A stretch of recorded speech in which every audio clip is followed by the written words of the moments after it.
Being both a small business person and someone with pre-existing conditions, I rely on the Affordable Care Act to be able to purchase my own insurance.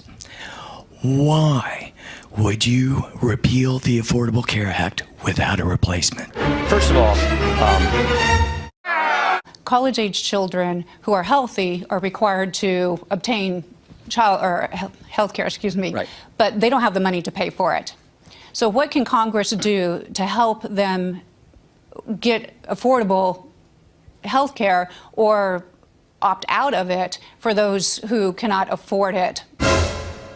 If Planned Parenthood is defunded, then where will millions of women, low-income groups, and it's a people like good myself question. First of all,